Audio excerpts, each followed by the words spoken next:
सर्वेभ्यो नमो नमः। दोस्तों, एक बार फिर उपस्थित हूं आप सबके सामने गीता हर घर चैनल से संस्कृत अध्यापक मनीष कुमार। दोस्तों, जैसा कि आप सब जानते हैं कि हमारा श्रीमद् भगवद गीता का प्रथम अध्याय हम पढ़ा रहे हैं, वो चल रहा है। और पिछली वीडियो में हमने इसके 37वें श्लोक तक अध्ययन किया था। पिछली वीडियो में एक छोटी सी त्रुटि हो गई थी, उसके लिए मैं माफी चाहूंगा। यहाँ पर ये देखिए, ये जो लाइन है, सेकंड जो लाइन है, इसके पहले जो श्लोक था, मतलब 37वां जो श्लोक था, उसकी भी ये लाइन यहाँ तक एक समान थी। और उसके बाद प्रपश्यद्भिः जनार्दन, मैंने उस वीडियो में यही लिख दिया था। हालांकि यहाँ पर था मित्र द्रोहे च पातकम, है ना। तो मैं उसके ऊपर थोड़ी सी चर्चा करना चाहूंगा। वहां पर क्या क्या कहना चाह रहा था 37वें श्लोक में। अर्जुन भगवान कृष्ण को कहते हैं कि हे प्रभु, ये सब जो हैं मित्रद्रोही हैं, मतलब कौरवों के लिए बोला कि ये सब जो मित्रद्रोही हैं, अधर्मी हैं, इन्हें नहीं पता है कि कुल का क्षय हो जाने पर, परिवार का नाश हो जाने पर दोष लगता है, अपराध होता है, एक तरह से पाप लगता है ना। उसके आगे की चर्चा आज की वीडियो में होनी है, क्योंकि ये दोनों श्लोक एक साथ थे, तो लेकिन वो सारा का सारा बोर्ड पे इतना आ नहीं सकता था, इसलिए हमने वहां तक अध्ययन किया था। आज आगे बढ़ रही है, आइए हमारे साथ। हाँ, आगे बढ़ने से पहले एक बात बताता हूं, आज की जो वीडियो है बहुत इंपॉर्टेंट होने वाली है। क्यों? कारण ये है कि आज की वीडियो में अर्जुन जो है भगवान कृष्ण के सामने एक ऐसी बात करते हैं, ऐसी बात रखते हैं जो वाकई हम सबको सुननी चाहिए। क्योंकि उसमें अर्जुन बिल्कुल साफ साफ ये कहते हैं कि जो अवांछित संतानें हैं, अनवांटेड चाइल्ड जो है, अर्थात ऐसी संतान जिसे कोई भी नहीं चाहता है, ऐसी चाइल्ड, ऐसे बच्चों के जन्म का कारण क्या है, आज की वीडियो बहुत इंपॉर्टेंट है भाई। तो प्लीज मेरे साथ बने रहिएगा। और ज्यादा से ज्यादा दोस्तों, मैं हमेशा एक ही बात कहता हूं, देखो आपको पसंद आए तो आप लाइक कीजिए, मतलब मुझे सब्सक्राइब कीजिए, वो सब आपकी पसंद और नापसंद पे है, लेकिन मेरे कहने से वीडियो को शेयर अवश्य कर दें, क्योंकि हमारा उद्देश्य तभी सफल होगा, तभी वीडियो हर घर तक जा पाएंगी, तभी गीता का ज्ञान हर घर में, हर परिवार में, हर बच्चे को, बुजुर्ग को, महिला को, छोटे को, बड़े को, सबको तभी हो पाएगा जब आप वीडियो ज्यादा से ज्यादा शेयर करेंगे। तो आइए बिना देरी के हम शुरू करते हैं आज के श्लोकों को। मेरे साथ उच्चारण कीजिएगा, मैं बार बार रुकता हूं और आपको बोलने का वो समय देता हूं। तो आइए बढ़ते हैं आज के श्लोक नंबर 38 पर। 38वां श्लोक क्या लिख दिया? कथम न गेयम अस्माभिः पापात् अस्मन्निवर्तितुम् कुलक्षय कृतं दोषम् प्रपश्यद्भिः जनार्दन। सुनिए क्या कह दिया। कथम न गेयम अस्माभिः पापात् अस्मान् निवर्तितुम्। अर्जुन कह रहे हैं, भगवान कृष्ण को कह रहे हैं, क्या कहा? हे जनार्दन। जनार्दन किसके लिए? भगवान कृष्ण के लिए बोला, हे जनार्दन, हे जनार्दन, कुलक्षयम कृतम दोषम। कुलक्षयम, देखिए यहां से अर्थ बना रहे हैं, कुलक्षयम, कुल मतलब परिवार का, क्षय मतलब नाश हो जाना, नष्ट हो जाना, कृतम मतलब हो जाने पर, परिवार के नष्ट हो जाने पर या परिवार का नाश हो जाना, दोषम दोष लगता है, अपराध होता है, पाप लगता है, परिवार के नष्ट हो जाने पर पाप लगता है। हाँ? कथम न गेयम अस्माभिः प्रपश्यद्भिः। प्रपश्यद्भिः, अस्माभिः मतलब हमारे द्वारा, और प्रपश्यद्भिः का अर्थ है जानने वाले, अर्थात हम जानने वालों के द्वारा। हम तो इस बात को जानते हैं, वो नहीं जानते हैं कि परिवार के नष्ट होने पर पाप लगता है, लेकिन हम तो इस बात को जानते हैं। तो इसलिए अर्जुन ने कहा कि अस्माभिः प्रपश्यद्भिः, हम जानने वालों के द्वारा। कथम न गेयम, कथम मतलब क्यों, कैसे, न नहीं, गेय जानना चाहिए। और पापात अस्मान निवर्तितुम, पापात मतलब पाप से, अस्मान हम सबको, निवर्तितुम बचना चाहिए, रोकना चाहिए। अर्थात इस पाप से, कौन से पाप से? कि भाई परिवार को नष्ट हो जाने पर पाप लगता है। इस पाप को जानते हुए भी हमें इस पाप से क्यों दूर नहीं होना चाहिए? अर्थात हम क्यों युद्ध करें भाई, जब हमें पता है कि हमारे आमने सामने जो दोनों सेनाएं हैं वो हमारा ही एक परिवार है। तो दोनों सेनाएं जब आपस में लड़ेंगे, परिवारों की हानि होगी, और परिवार की हानि होगी तो हम सब जानते हैं कि परिवार की हानि होना, वंश का नष्ट हो जाना, कुल का नष्ट हो जाना एक बहुत बड़ा पाप है। तो हम इस पाप को ये जानते हुए, इस बात को जानते हुए भी हम क्यों युद्ध करें, अर्थात क्यों अपने आप को न रोक लें, क्यों हम इस युद्ध में अपने आप को न झोंके। ये बात अर्जुन ने कही किसके सामने? जनार्दन, भगवान कृष्ण के सामने। अर्जुन निरंतर आगे चर्चा कर रहे हैं। आगे क्या कहा अर्जुन ने, सुनिए। कुलक्षये प्रणश्यन्ति कुलधर्माः सनातनः धर्मे नष्टे कुलं कृत्स्नम् अधर्मो अभिभवत्युत। आइए क्या कह दिया? कुलक्षये प्रणश्यन्ति, कुलक्षये परिवार के नष्ट हो जाने पर, परिवार के नष्ट हो जाने पर, कुलक्षय परिवार के क्षय होने पर, हानि होने पर, कुल धर्माः सनातनाः प्रणश्यन्ति मतलब नष्ट हो जाते हैं। क्या? कुल धर्माः कुल के धर्म, परिवार के धर्म, सनातनाः जो सनातन परंपरा, जो शाश्वत चले आ रहे परिवार के धर्म हैं, जो शाश्वत चली आ रही परिवार की परंपराएं हैं, तो भाई परिवार के नष्ट हो जाने पर वो भी नष्ट हो जाते हैं। बहुत बड़ी बात कह रहा है भाई अर्जुन। देखिए कह रहा है कि जो परिवार का धर्म है, जो भी अपने अपने परिवारों की परंपराएं, भैया कोई किसी देवता को मानता है, कोई किसी देवता को मानता है, कोई कुछ कहीं, मतलब हर परिवार के, हर क्षेत्र के, हर समुदाय का एक अपना अपना रीति रिवाज होती है, परंपराएं होती है। तो अर्जुन कह रहा है यदि परिवार नष्ट हो गए तो वो सब परंपराएं जो चली आ रही हैं, जो शाश्वत परंपराएं चली आ रही हैं, वो भी समाप्त हो जाएंगी। हाँ? फिर कहा धर्मे नष्टे कुलम कृष्णम,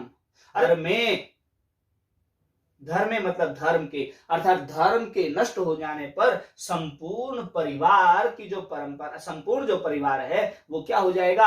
अधर्मो अभिभवत्युतः, अधर्म मतलब अधर्म में, अभिभवत्य मतलब परिवर्तित हो जाएगा, बदल जाएगा, अभिभूत हो जाएगा। हाँ? यदि देखिए यहां पर क्या कहा था कि परिवार की जो सनातन परंपराएं हैं, परिवार की जो शाश्वत परंपराएं हैं, जो धर्म है, वो सब नष्ट हो जाएंगे। और धर्म के नष्ट हो जाने पर कुलम कृष्णम पूरा परिवार जो है, संपूर्ण परिवार जो है, अधर्म अभिभवत्युतः अधर्म में परिवर्तित हो जाएगा, अधर्म में बदल जाएगा। तो बड़े बुजुर्गों का जो साथ है भैया कितना जरूरी है। हाँ, अर्जुन की इस बात से पता लग रहा है, क्योंकि बड़े बुजुर्ग हमारे साथ नहीं होंगे तो हमें जो पीढ़ी दर पीढ़ी जो भी हमारे संस्कार हैं, रीति रिवाज हैं, परंपराएं, वो कैसे मिलती हैं? वो पीढ़ी दर पीढ़ी चलती है। हमने अपने पिता से सीखा, माता से सीखा, उन्होंने अपने माता पिता से, उन्होंने अपने माता पिता से, दादा परदादा, मतलब इस तरह से परंपराएं चली आती है ना। तो कहा कि जब परिवार का ही क्षय हो जाएगा, जब संपूर्ण परिवार ही नष्ट हो जाएगा, तो भाई उसके रीति रिवाज नष्ट हो जाएंगे, परंपराएं नष्ट हो जाएंगी, और परंपराएं यदि नष्ट हो जाती हैं तो धर्म नष्ट हो जाएगा, और धर्म के नष्ट हो जाने पर पूरा परिवार अधर्म में परिवर्तित हो जाता है, अधर्म में अभिभूत हो जाता है। अंतिम श्लोक की ओर चलते हैं। क्या लिखा? अधर्मा अभिभवात् कृष्ण, फिर से आइए, अधर्मा अभिभवात् कृष्ण प्रदुष्यन्ति कुलस्त्रियः स्त्रीषु दुष्टासु वार्ष्णेय जायते वर्णशंकरः, जायते वर्णशंकरः।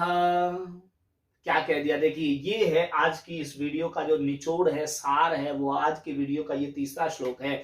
देखिए मैंने पहले ही वीडियो के प्रारंभ में कहा था कि अर्जुन आज ये बात कह रहे हैं कि भाई क्यों अनवांटेड चाइल्ड की प्राप्ति होती है, क्यों अवांछित संतानों की प्राप्ति होती है, इसमें छुपा है वो अर्थ। देखिए क्या कह रहे हैं, अधर्मा अभिभवात् कृष्ण, अधर्मा मतलब अधर्म के अभिभवात अभिभूत हो जाने पर, जब परिवार में अधर्म बढ़ गया, जब परिवार में अधर्म की स्थापना हो गई, मतलब अधर्म प्रमुख हो गया।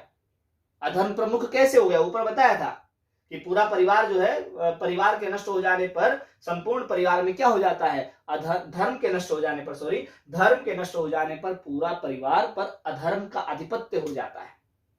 अब कह दिया कि अधर्म का आधिपत्य हो जाने पर, जब अधर्म प्रमुख हो गया है, तब कृष्ण हे कृष्ण अधर्म के अभिभूत हो जाने पर, अधर्म के प्रमुख हो जाने पर प्रदुषंति कुलस्त्रियः, प्रदुषंति मतलब दूषित हो जाती हैं, कुल स्त्रियः कुल की स्त्रियां।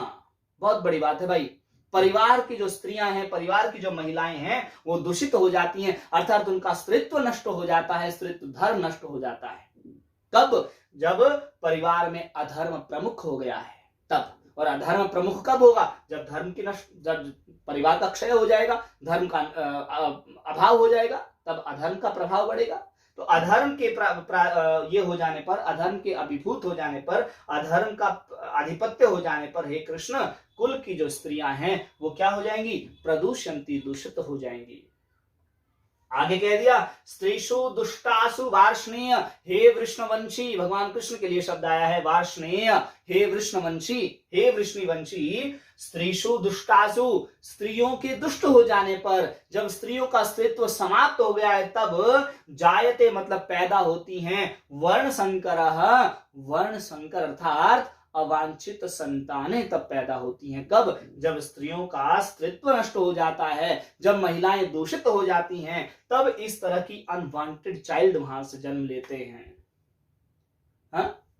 तो देखिए, अर्जुन की ये बात थी जिसकी हम बार बार चर्चा कर रहे थे कि ऐसे संतान जिसे कोई चाहता ही नहीं है, अवांछित संतान की प्राप्ति कब होती है? जब स्त्रियों का अस्तित्व नष्ट हो जाता है।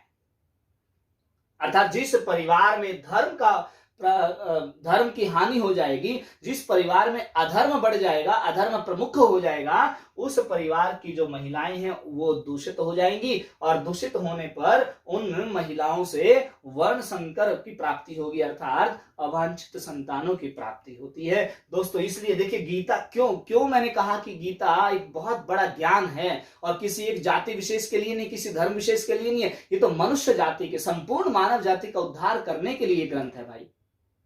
हाँ, बड़ा कारण इसलिए दोस्तों आज की वीडियो आपको यही कह रही है, आप लगातार धर्म के रास्ते पर चलते रहिए। मेरी माँ हमेशा ये बात कहती है कि धर्म की जड़ हरी होती है। हाँ, तो धर्म की जड़ हरी होने का मतलब यही है कि आप हमेशा धर्म के रास्ते पर चलिए, आप हमेशा सत्य के रास्ते पर चलिए। उसमें बाधाएं, रुकावटें, कठिनाइयां, मुश्किलें आएंगी, हाँ, लेकिन आप कभी भी इस तरह की परेशानियों का सामना आपको नहीं करना पड़ेगा। तो चलिए दोस्तों, आज की वीडियो में इतना ही। और हाँ, अभी विद्यालय की छुट्टियां हो गई हैं, अवकाश चल रहे हैं, तो निश्चित रूप से वीडियो जो है सप्ताह में एक बार नहीं, हर संडे वैसे हम वीडियो भेजते हैं, लेकिन इस बार मैं प्रयास करूंगा कि रविवार के अलावा भी बीच में वेडनेसडे को या थर्सडे को एक वीडियो और बनाऊं, क्योंकि बहुत बड़ा 700 श्लोक है भैया। अभी तो गीता के अंदर हम 700 श्लोक हैं, तो अभी तो हमने केवल 37-40 के आसपास पहुंच गए, मतलब 40 तक ही पहुंचे हैं। तो दोस्तों, आप निरंतर इसी तरह हमारे साथ बने रहिएगा। बस आज की वीडियो में इतना ही। और हाँ, बार बार एक ही बात, वीडियो को शेयर करना ना भूलें। बच्चों के भी अवकाश हैं, घर में भी देखिए, ये जो छुट्टियां हैं, मैं तो कहता हूं इसका प्रॉपर यूज कीजिए। 10 मिनट, 15 मिनट, 20 मिनट, कोई बहुत लंबी चौड़ी हमारी वीडियो नहीं होती है, मैक्सिमम 10 मिनट होती है, 12 मिनट होती है, उससे बड़ी वीडियो हम नहीं बनाते हैं। उसका कारण भी यही है कि लोगों के पास समय का भाई अभाव है ही। तो इस तरह की चीज, इस तरह का प्रसंग जो है, बहुत ही सरल माध्यम से हम गीता को आप लोगों के पास भेज रहे हैं, आप लोगों को सिखाने का, समझाने का, बताने का प्रयास कर रहे हैं। तो आप अपने बच्चों को भी और साथ में सब परिवार बैठ करके मतलब वीडियो को देखें, उसका आनंद लें, गीता ज्ञान को प्राप्त करें। अगली वीडियो में एक बार फिर आप सबके सामने उपस्थित होऊंगा। तब तक के लिए नमो नमः, नमस्कार।